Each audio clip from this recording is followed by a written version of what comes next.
The actor Peter O'Toole, who became an international star as Lawrence of Arabia, has died in hospital in London. He was 81 and had been ill for some time. The Irish president said tonight that Ireland and the world had lost one of the giants of film and theatre. Nick Heim looks back at his life. David Lean's epic Lawrence of Arabia. It seems we need what no man can provide. We need a miracle. Time to be great again, my lord. It turned a jobbing actor with piercing blue eyes into a global film star, the ultimate dashing hero. Fear English? My fear is my concern. He played Hamlet on stage, posed for arty photographers and starred in a succession of Hollywood movies. I want a son. We could populate a country town with country girls who bore new sons. All my sons are bastards. But I've been drinking and But the swaggering screen star was also a renowned hellraiser, not least with his friend and fellow Irishman Richard Harris. In time, the drink threatened to destroy O'Toole's career and the man himself. A return to the London stage as Macbeth in 1980 was a fiasco. But by the time he played the alcoholic journalist Geoffrey Bernard, he'd given up the booze. another time when I was in a sporting life, I remember opening my eyes to find myself in bed with Barry Brogan.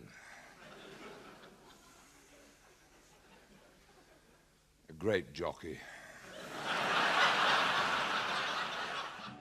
He ended his career playing versions of himself, frail but still full of life, as in Venus, where he played an aging actor.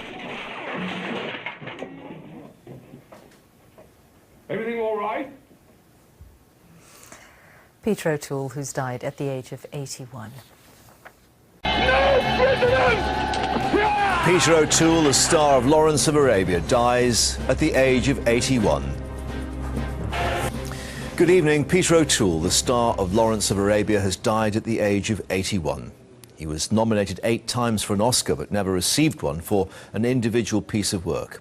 Sky's entertainment correspondent Richard Suchet now looks back at his life and career. Sheriff Ali, so long as the Arabs fight tribe against tribe, so long will they be a little people, a silly people. It was his performance in Lawrence of Arabia that catapulted Peter O'Toole into the spotlight. No prisoners! But it was his piercing blue eyes and riotous behaviour that he was perhaps most famous for. This was a man with an appetite for adventure, both off-screen and on it.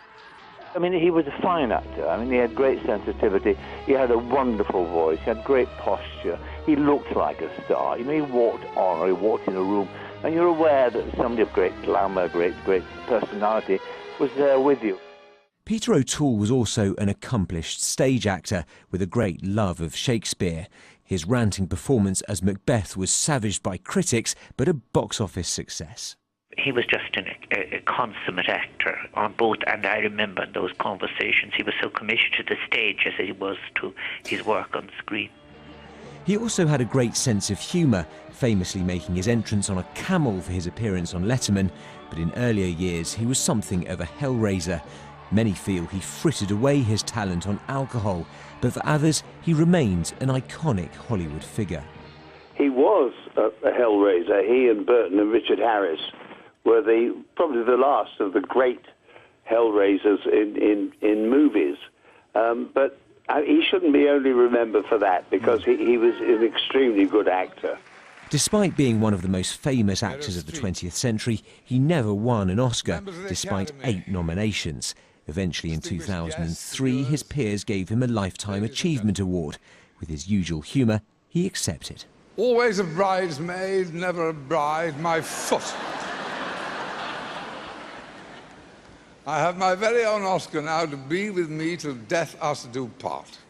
After more than 5 decades on silver screen and stage, he retired to be with his family, but it cemented his name as a Hollywood great. Today, his daughter Kate O'Toole thanked the public. His family are very appreciative and completely overwhelmed, she said, by the outpouring of real love and affection being expressed towards him and to us during this unhappy time. Thank you all from the bottom of our hearts.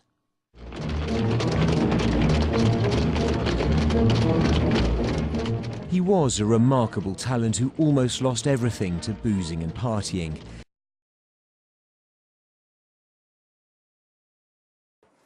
And finally, the actor Peter O'Toole has died at the age of 81. He soared to fame in 1962 for his starring role in Lawrence of Arabia and collected a total of 8 Oscar nominations. Martha Fairley looks back at his life. He was a poet, a scholar, and a mighty warrior. It was an iconic role that would make him one of Hollywood's greatest stars. What, in your opinion, do these people hope to gain from this war? They hope to gain their freedom. There's one born every minute. They're going to get it, Mr. Bentley. I'm going to give it to them. Peter O'Toole was 30 years old when he played Lawrence of Arabia in 1962. The film brought him international fame and the first of 8 Oscar nominations. He was one of the great performers, and he took that off-screen, on-screen, in the pub, in the films. He was just a magnificent, charismatic individual, a movie star, the way they don't make them anymore. And martyred to the cause of God and his church. But that was just the start of a career lasting nearly 60 years. His agent says he was dedicated to everything he did. Peter was a craftsman, and he was a bit of a perfectionist. He didn't just learn his part, he learned everybody else's part too. He took everything extremely seriously, and that's what made him Peter O'Toole. Dearest Geoffrey! Born the son of an Irishman, Peter O'Toole was famed as much for his drinking and chain smoking as his acting. After treatment for stomach cancer in the 1970s, he continued to work until last year. But after a long illness, he died yesterday in hospital. His daughter Kate says they're overwhelmed by the tributes being paid to him. O'Toole finally received an Oscar in 2003.